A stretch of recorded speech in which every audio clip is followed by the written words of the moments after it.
Yep, and there we go. The Lumbar is picked up immediately. With Zill being picked up, Joker will be a nice pick, but they're going to go off for the Wonder Woman, which she's very strong and dominant in the side lane. Liliana is open, though, so that could be a pick over Tulin here for the side of ALG or One Trick. So as we have, like we said, we saw Wonder Woman be a staple point in every single one of the winning, or most rather, of the winning compositions on the European side. Now we are now on to the North American side. That's going to be Zuka and Ryoma picked up. Zuka, we saw a little bit of Zuka in the last setup. Yeah, look at this. Power picks, Tulin and Lindis are picked up. Ryoma and then Liliana open. Liliana is good at poking down Tulin, so outranges the Tulin. And then Morin, Rocker is one of the, if not the best Morin player in North America. You have to watch how he plays this Morin. Watch his build. This is going to be an exciting match to watch. It is indeed. The last pick is getting finalized for the side of One Trick. Hovering over that Alice. We haven't seen an Alice played yet today. Like we said, we had the European bracket earlier. Alice is actually really good in the late game. Once she builds the Frost item on the Magic, it makes her ultimate, her silence, slow even further. So it's like you're rooted on her ultimate. She's actually picked as a support at the best team in Taiwan. JT plays Alice support to very high degrees of gameplay. All right, Sweet J. Earlier today, you were 4 for 4, 100%. in your predictions. We are keeping track of Sweet J's predictions throughout the rest of the tournament, throughout the rest of the entire Season 1 for the regular season here at the Valor Series. We want to see exactly how smart you really are. So, Not Allegiance, One Trick. What's it going to be? Allegiance, hands down. Hands down, Allegiance. He's Morin. Walker's on Morin. You got to watch him play. Just watch. It's going to be great. All right. Well, we have quite the spectacle to see, and we want to see what you guys think at home as well. Make sure you take to Twitter and use the hashtag Valor Series so we know what you think about the broadcast, maybe what you think about his prediction skills, and what you have to say about all of these teams. We're going to get loaded onto the Antares battlefield in just a second, but we also have to do our matchup to look for. Who are you looking to see a part of the Morin, Allegiance versus One Trick? What's it going to be? I think it's going to be Always Green versus Rest. Always Green's the captain of his team. Rest is the captain of his team. So based on who's going to be able to set up plays and counter engage is going to help win the team fight in their favor. Because Rest is not only good at engaging, he's also good at counter engaging. So Drew or Always Green has to be a little cautious with how he's going to be able to outplay Rest here. Well, we've got viewers from all around the world viewing. And we had the European bracket earlier. Now we are at the North American, our first quarterfinal of the North American bracket here at the Valor Series presented by AT&T. It's going to be Allegiance taking on One Trick. Allegiance on the blue, One Trick on the red. Let's get it going. Yeah, this is interesting. Look, Allegiance is not going to opt for a jungle invade here. They're going to actually play it safe and farm their jungle, which is very smart because Morin doesn't offer the most early game dominance. And that's a really smart play by Allegiance here. And One Trick is also going to go ahead and farm as well. And so now we saw a lot of early jungle aggression on the side of Europe earlier across the water. Now we're in North America, and so we're going to get an opportunity to see where are some of these delayed invades happening. We have saw everything off the mark from taking some Might and Sage buffs to a couple extra early kills. But for right now, it looks like it's going to be a little slow for both of these teams. Yeah, as we watch this play out, they're going to just take their jungle, and as we get closer to the 150 mark, that's when the Sentinel, the Spirit Sentinel spawns. That's a huge objective on the map, and then the Abyssal Dragon spawns at a 2-minute mark. We're going to see some plays around it, and look at Rest there, giving vision.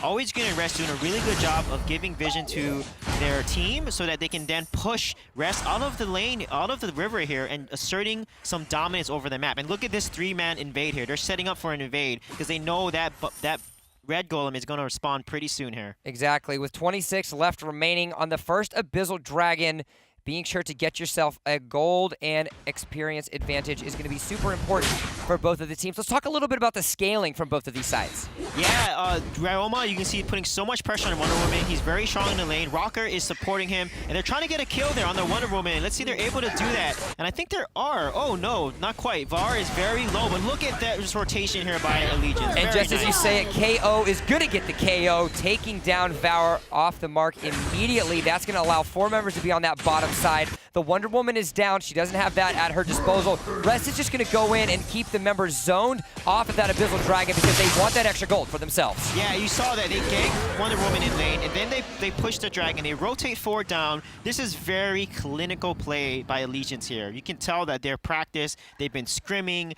What a nice execution from them. Very textbook. You know, you want to take the dragon once you have an advantage. That's exactly what they won the dragon lane and then took the dragon. Getting yourself these early leads are impeccable and the most important aspect of getting yourself ahead in Arena of Valor. As we shift over towards the top lane, we can see the next level side of rotation. Sleepy on that Liliana. As you mentioned, Liliana, or we mentioned rather, being one of the newer heroes to grace the Antares battlefield. Sleepy definitely has proficiency despite the new release. Yeah, exactly. And I like how Sleepy is using the fox form along with the human form, because when she switches back and forth, the cooldowns are reset and up for the different form. Each form has a different ability for the first and second ability. So the more often you use it and you switch back and forth, the more damage output you have to clear the wave or do damage to your enemies. And look, right there, Sleepy just used the fox form. He's gonna switch back to human form pretty soon here and be able to poke again. Great little effort to get themselves a poke and force a member of One Trick back to the base. We are rounding up on the 3.5 minute mark, 7.5 to 6.7k gold.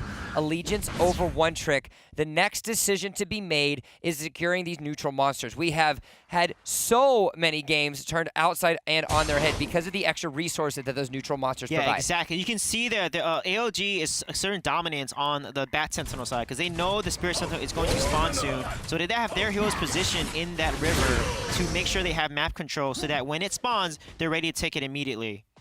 And so now as we come up on that 4 minute mark, this is where that Spirit Sentinel is going to spawn and make his presence known. Meanwhile, we're going to have MTS go to the top lane. We've only seen one Zuka today over on the European side, but it definitely seemed like it was an early priority for Team Allegiance. Yeah, it looks like on the bottom lane, we're having a huge fight here, 4-on-4. Really nice rotation by Team One Trick here to basically block that aggression, that aggressive rotation. But then now Allegiance is prioritizing the dragon lane again because they want to win the dragon lane and then exert pressure to secure the dragon. And One Trick needs to contest this. And this is where we might see our first big battle of the time. Abyssal Dragon is down to 15 HP, but it's going to be Rocker that ends up picking that up for Team Allegiance. MTS is going to try to zone it. He has the mobility to jump over the walls while the rest of his team picks up the kills. That's going to be 3 kills in favor of Team Allegiance. And just like that, they secure themselves the second Abyssal Dragon, a double kill going over in the hands of KO. Yeah, very nice play there. You saw the Reiki shot. That does thousands of damage once it gets leveled up by Liliana in her fox form. And it travels it follows the target for 5 seconds. So Wonder Woman did a really good job running away from it, waiting for it to disappear and not taking the damage because it can literally take half your health in one shot. And so with that, the siege minions are going to be up and available. Look at the damage that Rocker has at his disposal. An immediate dismissal of dual spirals, and as well as a second kill that they're going to pick up on Always Green. He did exactly what I talked about earlier. He used a magnetic storm and then used impact barrage. When Rocker used impact barrage and pushed the enemy into his magnetic storm, it causes a stun to happen because a magnetic storm does not stun anybody; it only slows them. However, if Morin is able to use impact barrage and push enemies into the magnetic storm, it will stun them for a solid 1.5 seconds, and exactly what that is. Valor's going to be underneath that turret. He wants to try to see if he can stay alive. Wonder Woman turns into Wonder Death as Sleepy puts him to sleep. Sleepy, meanwhile, is going to be able to get picked up by Dual Spirals, and the finally rebuttal on the scoreboard goes One Trick. Dual Spirals kicked himself over. That's going to be the shutdown. 2 kills in the pocket of One Trick. MTS is going to try to bounce, duck, dodge, dip, dive, and see those panda skills, and is it going to be able to be enough to pick up the kill? Always Green on that Alice is going to stay alive, but a nice little crit by Rocker is going to put ING off the mark. Yeah, you don't want to bunch up against Zuka. Zuka has a passive, the Chi, where he actually does amplified damage in his next attack damage, up to 20% once his max. But he does Pain in the Stick and Panda Chair, his 2 abilities. They do a lot of AoE damage, and his ultimate Skyfall, he jumps onto the team, stuns them, and does a lot of area effect damage as an assassin. That's one thing you don't want to do, and you saw that exactly happen in that fight, where Zuko was able to do so much damage and takes these kills. Rocker's DPS has been off the mark already at just 6 minutes, 45 seconds into the game. A simple, easy flexing of the muscles has allowed them to not only secure a 6,000 gold lead at that pre-7 minute mark, but now they have their 3rd Abyssal Dragon while also maintaining 4 towers already in this game. Yeah, just in general, AOG is just playing so decisive, so clinical right now. They're barely making any mistakes. They're not overextending. They have some really tight team rotations. They win the side of the map that's really important. When Dragon is spawning, they make sure they win that side of it. They rotate as a 4-man to the Dragon side of the map. I mean, they're contesting and securing these objectives so well. And so now as we're at 7.5 minutes in this game, the domination of the #1 seed Allegiance is absolutely showing its mark, as now they're going to have a little bit of a scuffle around this middle turret. The onslaught happens from MTS. He's going to be able to pick up that kill. Valor is going to have to be forced to retreat, and the onslaught of disaster. Wow, did you see that damage from Sleepy there? The Reiki shot came out. Zill actually walked over because it wasn't targeting him. He walked in the way of it and got hit and exploded, and then Sleepy was able to finish him off with another Binding Light shot. That was an amazing play by Sleepy. Almost a 10,000 gold lead in favor of Team Allegiance. 8 minutes. It almost as if it is like perfect timing for the Dark Slayer, and right on cue, 4 of the 5 members of Allegiance are going to have dual spiders, and Valor know they're there. Sleepy is a little bit low. Dual spiders, they have to be forcing him to get off the mark. He's going to have to be forced to heal himself up. Dark Slayer is at 5,000 HP. Who's going to be able to pick up that last piece? It's Sleepy that gets it, and now this is where disaster continues to strike for One Trick. 2 members down below, 3 left remaining. They're going to have to force to disengage, but not everyone can get away as Valor goes down again to Sleepy. Double kill. Wow, that amount of damage, and Sleepy being able to secure that with Liliana's Shining Light hit. That was such a beautiful play by Sleepy there. He's playing Liliana really well, really aggressively, switching forms when he needs to, jumping in as the Fox, doing a ton of damage, and being able to contribute to a lot of these team fights here. You want to talk about the team fight prowess of Allegiance? It has been all on the backs of their carries. The top high ground turret is going to be down. That's 2 or 3 of them, but it doesn't look like they're going to need the third, because they're just going to clean up the members of One Trick. They're going to change their focus down onto the core, and sub 10 minutes, 9:15 on that timer, Allegiance takes down One Trick. Yeah, very beautiful. Such clinical play, precise and just clean in general. That's the word I want to use for Allegiance here. They just played this game super clean. They won the side of the map that was important. When Dragon spawned, they took it, they contested it, they stacked the Dragons, they start pushing objectives, they got ganks. Really nice rotations by them. Very, very well done. It was clean, accurate, precise, but more importantly, it was efficient. Every move that Allegiance made was for a purpose. The thing that separates the goods from the greats from the best are their ability to execute efficiently. And when all 5 minds are on the same dial, good things are going to happen. Yeah, exactly. And Rocker, I told you, Rocker and You Morin. did? I will. I'll bow down to the Overlord, Sweej, on this one. You take the victory. Rocker gets it. We're going to be able to see a little bit more of Rocker has as we queue up our replays. And that first replay, this is where things already started. First Abyssal Dragon fight, or second rather, Abyssal Dragon fight, and the members of Allegiance take over. Yeah, and look at that. Sleepy using the form so efficiently. He's using both forms because Alina does so much damage when she transforms into Fox form and human form. Human form allows her to poke. Fox form, look at it, allows her to jump in there and do a ton of damage, especially when that Reiki shot. It's slow, but if it lands, your team is in trouble. In trouble indeed, and that was the first of many powerful engagements that Allegiance had. We're going to queue up our second replay now, and this is where Sleepy, you talked a lot about Rocker, but you're rocking to Sleepy because Sleepy was the one that was the MVP in this fight. Yeah, this was a huge fight here where he's able to land a Reiki shot and kill the Zill, but watch this come out here. He's poking, switching to Fox form, launches a Reiki shot right here, pushes it out, and watch how it hits the Zill, and he lands a snipe shot using Shining Light to hit them from afar. The range is so far, but look at that. It explodes, hits him, and then boom, that comes out. Nice play. That Binding Light was so surgical by Sleepy. Anytime you have the ability to hit multiple targets with those AoEs are extremely important, and so our final team fight, of course, is going to be the one that really turns things on its head. You had the middle high ground turret take it, and then now you switch it over to the top turret, and it really just ended up creating a disaster for them. Yeah, Allegiance was just so on point with their team fights. They knew who to focus.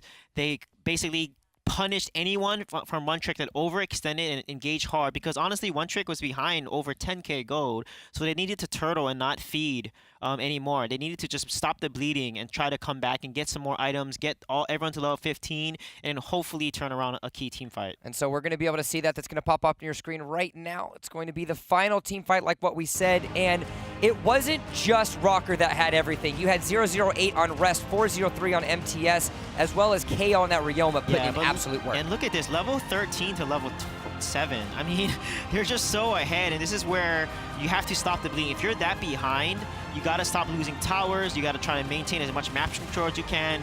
Try to contest the dragons and steal it so that you don't fall this far behind. And they're double the gold almost, 30,000 to 17,000 gold. All right, that's well, a huge deficit. The David versus Goliath story is very real, considering the domination of Allegiance, but that doesn't mean that David doesn't have an opportunity. David, in this case, being One Trick, what are they going to have to do in game number 2 to change things up?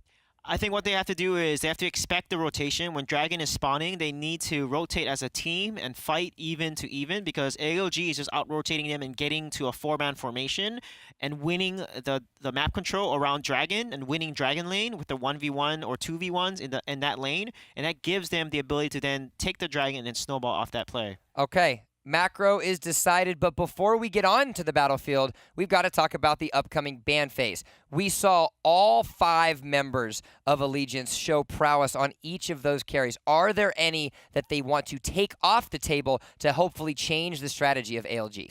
Yeah, I think the key is to try to focus on taking away the mid, because in mages, we have Liliana, we have L'Oreal, we have Tulin. Try to outban it and not give any power picks in the mid, because we saw how good Sleepy was on a Liliana. Take the Tulin and then deny the Liliana and L'Oreal from AOG, and that's going to put you in a really good spot because you have one of the strongest mages and they have no really strong counter mage to your Tulin, for example. Does this put One Trick in a different situation now that they're on the blue side? Obviously, they can deny picks away, but just as important as denying is securing those power picks for yourself. With the first pick on blue side, what do you predict to be a top priority for One Trick? Yeah, I think One Trick, they first picked the they need to first pick Lumber. I think always green on Lumber is more consistent than his Alice, for example. So I think Lumber is going to be a huge priority if he's not banned or not picked already. With Teamy being off the map, I think Lumber needs to be a priority pick for them because ALG plays extremely well with Lumber. Predicting that there will be a vastly different ban phase than what they previously had, what does Allegiance change in their strategy? Allegiance has such a deep hero pool, they're not going to ban anything significant. You know, like the Omega ban, for example. That's kind of a throwaway ban because they want to leave all their power picks open. So I think Allegiance may have some very off-meta bans because they know that these heroes aren't viable and they want to keep the power picks open for them so that they can get a good composition that they're comfortable with. The more that's on the table, the more options that you have. Exactly. Well, we're going to be able to see those options coming up on your screen right now. We're going to be able to have the bans for game number 2. And this is where Allegiance is going to have to continue up their prowess. And One Trick is going to have to change some things. There we go, see? Allegiance on the right side. Come on, man. Why do you got to bang Maganga? What? I don't get it. There's another Omega ban, a Ganga ban, a Crush ban. So they're kind of just throwing away the bans because they want these power picks open because they can dominate with these power picks. Because if Ryoma's taken off, Wonder Woman's taken off, there's not a lot of dominant side laners that they can play. So I think that's why they're strategically doing this because they want these power picks open. Plenty of power picks on the board, but what power pick is it that One Trick wants to secure for that number 1 slot? Yeah, I think they should first pick Liliana since L'Oreal is off the table. We have Liliana and Tulin, so either first pick the Tulin or first pick the Liliana because if they don't, that could go straight over to the Allegiance side. And you also have to ask yourself, what are you giving up when you are picking? Say you are picking that Liliana, that leaves 2 power picks in the potential. When you have that red side capabilities in the draft because of the snake, the 1/2, exactly. You have so much counter pick potential. Yeah, and that's the danger. So if you don't first pick the Tulin or Liliana, AOG can just take both of them, and then you don't have a good mage to counter. And you have to play like a Zill or maybe a Chognar mid, or maybe Preda might come out. But Preda just hasn't been in the meta for NA. We have seen Preda in EU, so maybe you might see some NA Preda. What about some? We had a Joker pop up in the European bracket. Yep. We had a Slims. Very good. We had a Slims come up. We had a Finnick. We had 2 Finnick games, actually. So there's definitely some options. Now, assuming that these power picks are going to be on both rosters, are there any support picks that can come out for the side of One Trick that could potentially help them out?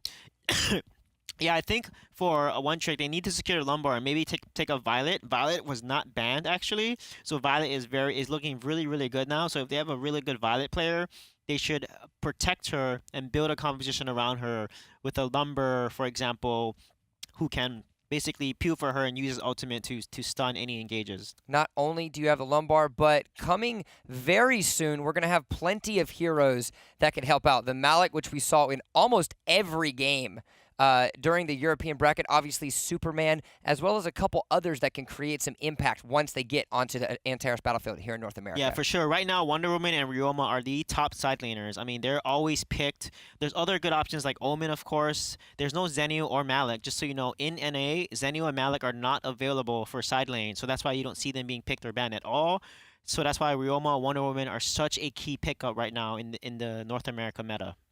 Does anything change for Allegiance? Do they, obviously the power picks, because of the throwaway bans in some sense that they have decided to go for, they're going to be able to have those extra power picks, but does that warrant them potentially going to those B tier picks in some instances just to hide their hand and their efficiency against some of these teams like Team Liquid, Immortals, as well as a couple others that we're going to find ourselves in the rest of this top 8? Yeah, they're going to probably stay this course. I don't think they should show any other cards. They don't need to. It was a pretty dominant win over One Trick. So don't show any trump cards. Play their same comp so that when you go against a tougher team in the semifinals, you can then pull out those trump cards as needed.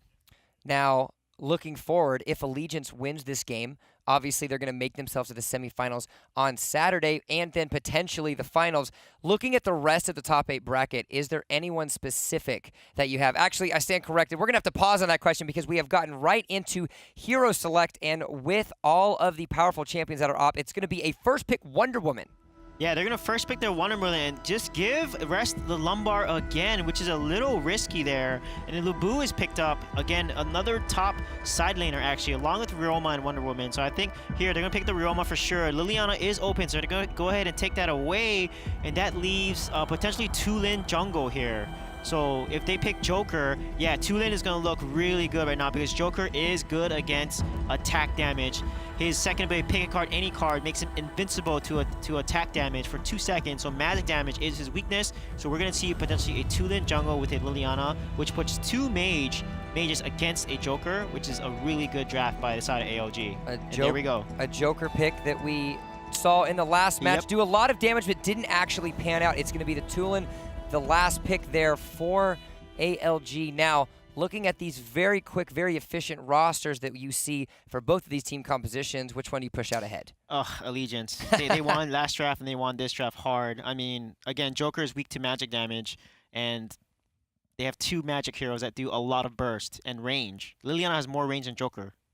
Liliana's Binding Light actually has more range than Joker's Punchline cannon shot. Now, looking at that, obviously the magic damage countering the Joker, a little bit of issues that they might find, but are there any shining potential lights on the side for One Trick's team composition? Yeah, if Wonder Woman can win the side lane and they can rotate and pressure and get objectives like Abyssal Dragon, that could potentially be a good thing for One Trick, but they have to win these sideline engages. And right now, they're facing a Lubu, which is pretty good into a Wonder Woman, and a Ryoma, who just usually dominates his side lane, and it's a very high skill matchup there.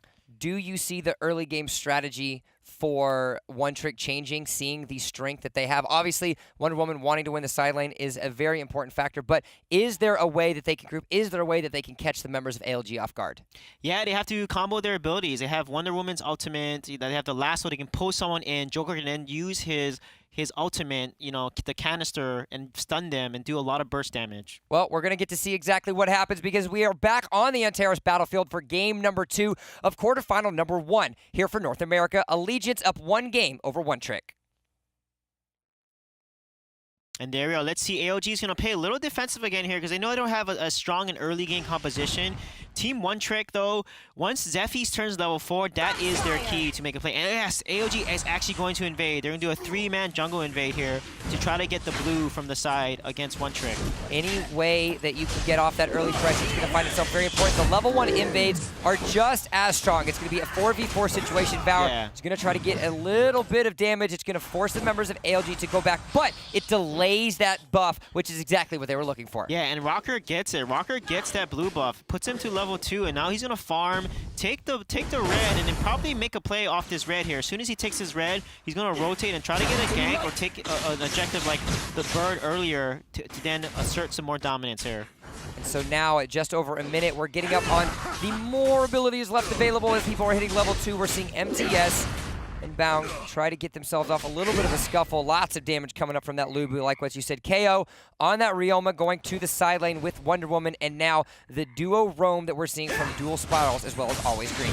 Yeah, so right now they're taking a bird. The bird matters because it gives you, at lower level, guys, I think you guys know this, but the bird gives you almost half your experience line. So taking the Vision Bird is actually very significant. And Always Green gets caught out here, and he's going to die. Yes, he is. He's going to fall and give First Blood over to the side of Allegiance, which gives Ryoma, who got the kill, 300 gold. And look at the item he's got. He's already finished his boots and got his spear.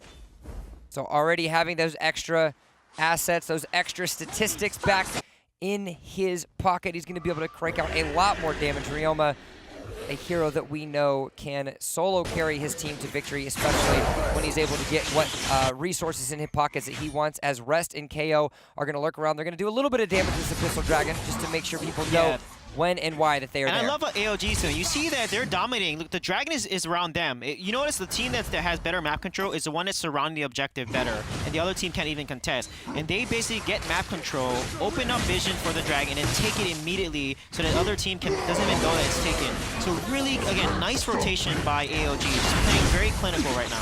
Clinical indeed, as another kill, 2 kills go into the favor of Allegiance, and that's going to be a double kill for Ryoma. So you predicted a potential disaster if gold and resources went into the pocket of Ryoma. In this situation, one trick, if they knew that Allegiance is doing this, they need to trade. They need to take the Spirit Sentinel and then push the top tower and try to trade a tower and a Spirit Sentinel or something. Because when a team is more dominant and asserting more dominance than you are, you need to trade. You cannot try to check to see what they're doing. It's obvious they're going to be doing the dragon. You just need to trade and try to stop the bleed and not let them get too ahead of you so you have a fighting chance in the mid game. Valor's getting counter jungle by Rest and KO. The Might Golem is going to get reset, but Wonder Woman wants to get some extra damage. Sleepy is going to jump into that Fox form on Liliana to try to join onto the fray. Always Green is going to be lurking for there for a little bit more of support, but Rest doing a great job at continuously providing this pressure. Meanwhile, on the top side of the map, Allegiance are going to have their remaining 2 members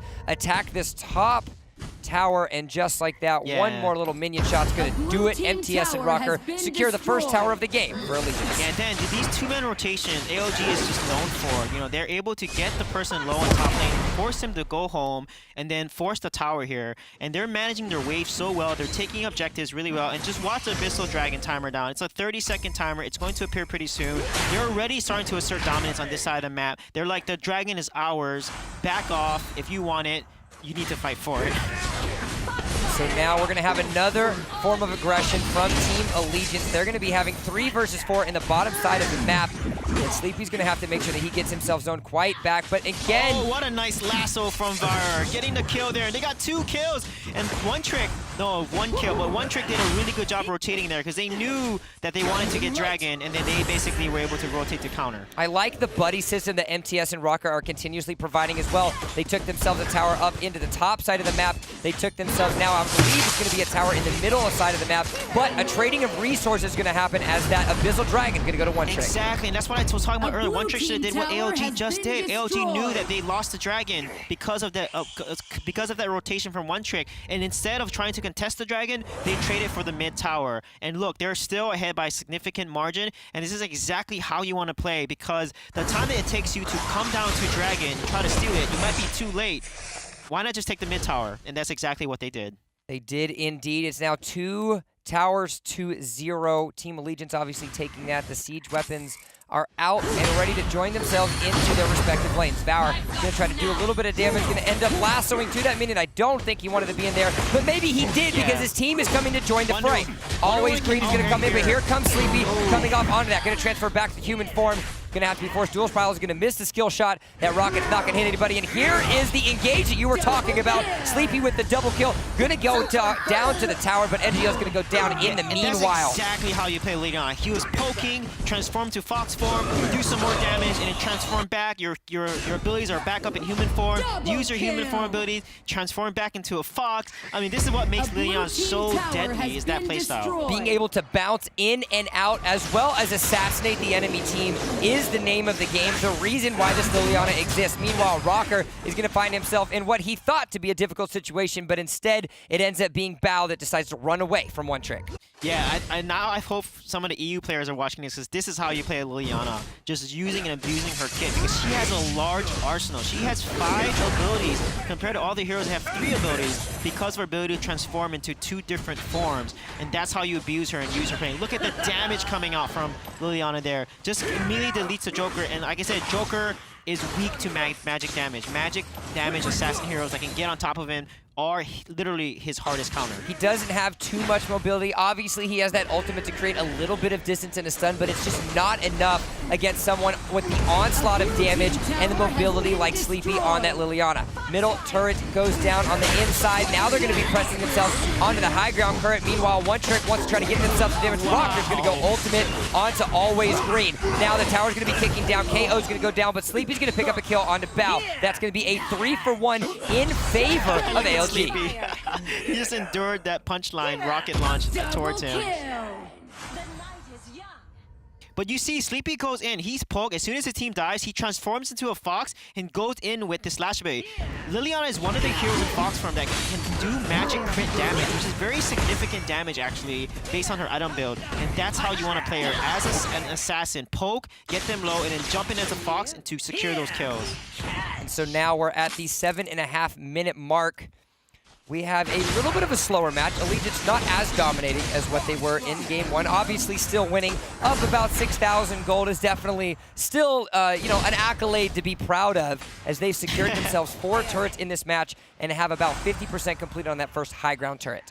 Yeah, now what One Trick needs to do here, they need to turtle, they need to get the items up. Look at their levels compared to ALG. There's double digits on the right side, on red side, and now they're still trying to be aggressive. This is a good play if they can get this kill, but if they collapsed on, it's not gonna work out. But basically, One Trick was able to rotate, get the kill, and that puts them, gives them some time. Meanwhile, you're gonna have 3 members on the top side of the map going for that high ground. You got multiple members of One Trick. They're not even there. Always Green's gonna go down. There's a couple minions left available. That tank minion's gonna be able to do just enough damage to be able to potentially get themselves that top turret. You've got Rocker going on an onslaught as well. 2 members down, bar One Trick due down to the one of Allegiance. They're gonna secure themselves that top high ground turret. Yeah, and that's what Allegiance traded for. They had 3 on top, and they're like, we're gonna continue pushing our tower, and they got the high ground tower, which means that super minions on the top lane will be deployed on the red side, which is gonna put extra pressure on One Trick here to defend their base. And so now, as we eclipse the 9-minute mark, Sentinel, Abyssal Dragon, Darkslayer, all 3 up and available. Meanwhile, Sleepy and KO are trying to keep these waves push up into the mid lane while the rest of their team joins the fight. 2 other members on the bottom side of the map. There's going to be the 2-man rotation down. Mike Gollum going to go over in favor of Team Allegiance. Valor, he's going to be around that tower, but he needs to be careful because if his team's not there, a dive could happen and he could find himself going to the gray screen. Yeah, exactly. So now they're pushing the waves. What Allegiance needs to do is they need to organize the waves. They need to get all 3 waves to crash into the base so they can start taking down all the high ground towers. And once you take on all 3 of the high ground or tier 3 towers, it releases 2 additional super minions in the middle lane. So now you have 5 total super minions. 1 bot lane, 1 bottom lane, and 3 in the middle. But they're going to take Darkslayer here instead and make this final push to win. Darkslayer actually gets taken off. They don't want to have to worry about that because they want to get the kills and pad those stats on the KDAs. Bloodbath happens for Sleepy. He's going to be able to get himself a double kill. Valor is next on the menu. The remaining members and triple kill for Sleepy. He's still going in. He wants more blood. Yeah, he had 3 kills as Leona. He is doing probably the most damage on the team right now because how he's playing. Wow, he got a quad kill on the Joker there. What an amazing play by Sleepy. Always Green's going to sit back in the base. No mega kill for you, he says. But all the while, they've got the super minions coming in, shield and spear, and all 5 members of Allegiance are left alive. Always Green's going to do his best to try to stop. Bao's going to survive as well, 5 seconds to devour, but it doesn't matter. Allegiance takes the victory. Salute to them. First quarterfinal win. Yeah, what a beautiful play there. I mean, Allegiance, they're playing so clean, so clinical. Their rotations have been on point. They're trading when they need to. When they lose a bot lane, someone gets ganked. They then trade for another tower. If they know Abyssal Dragon's being taken by enemy team, they trade for the middle tower. That's exactly how you want to play to keep yourself ahead.